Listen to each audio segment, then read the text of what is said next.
it's been a very good takeoff of the 2025 annual meetings of the African Development Bank Group here in Abidjan, the financial and economic capital of Côte d'Ivoire.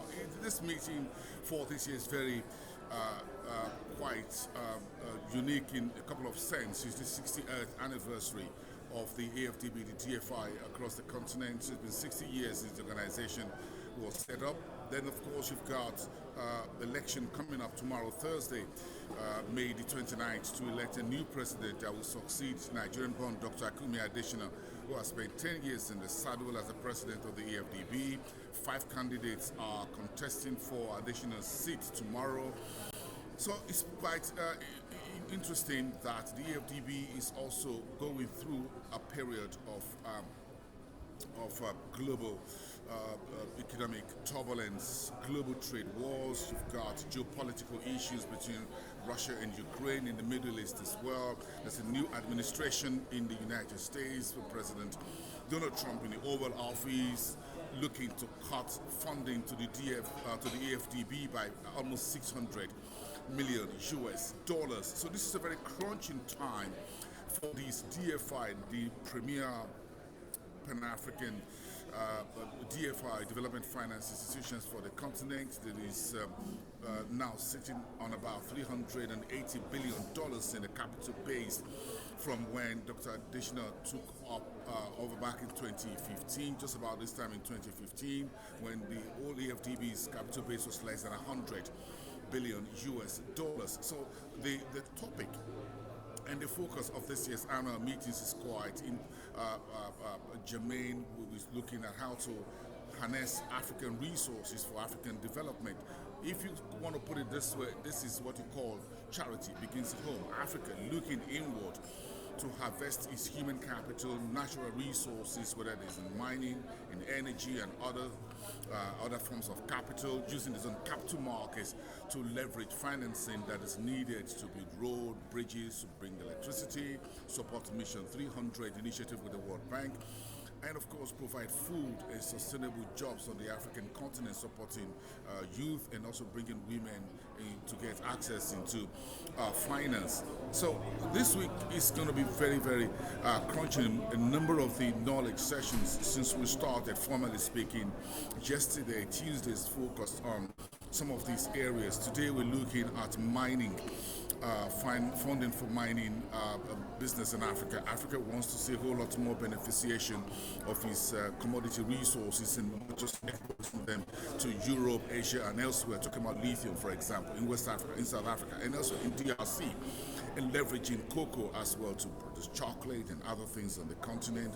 Whether you talk about oil and gas, hydrogen, solar, other forms of clean energy. So it's a whole lot of discussions going on across the various panels, and the AfDB, as you may know, was also here with a number of international partners such as FSD Africa and a couple of organizations. Now, let me also mention here that a couple of countries around the world are looking to also support the AfDB. Of course, you know, United States is one of the largest shareholders, one of the largest funding institutions for the AfDB, with Japan via its GIDA. Nigeria is the largest shareholder in terms of equity. But this year's annual meetings has here the Indians. The Indians are here. This is a whole session set aside today to discuss Africa-India's relation. Exim Bank of India is supporting Nigeria and a couple of other African countries as well in terms of supporting industrialization, manufacturing activity in Africa, how to support intra-Africa trade, making sure that Africa has enough capacity to industrialize and manufacture some of its own products into semi-finished products, to final products before they go into export. So that is on today. A couple of agreements to be signed today also here at the AfDB annual meetings. Then, of course, you've got the British International Investment and the FSD Africa also coming together to discuss some of the bilateral relations and some of the funding support that the AfDB Africa, by extension, is getting from the British authorities and British private sector led agencies as well. So we've got a whole lot on the table from the knowledge side.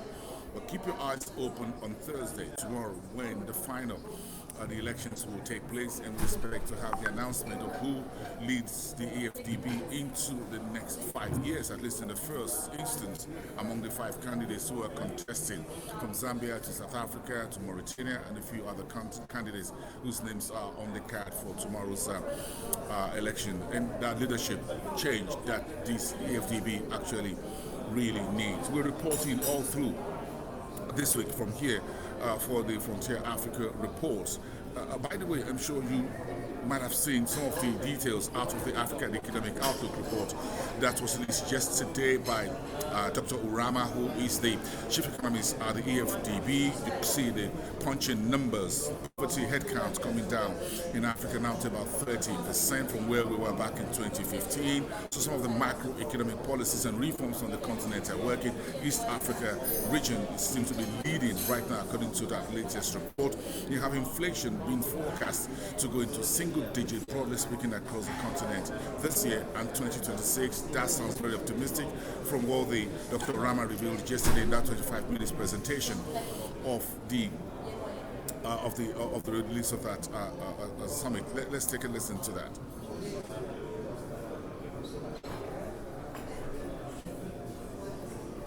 So we've got much more to cover for you this week on the AfDB. So we want everyone to please stay locked onto Frontier Africa Reports. I am Bosin Omofaye here in Côte d'Ivoire, Abidjan, the financial and economic capital.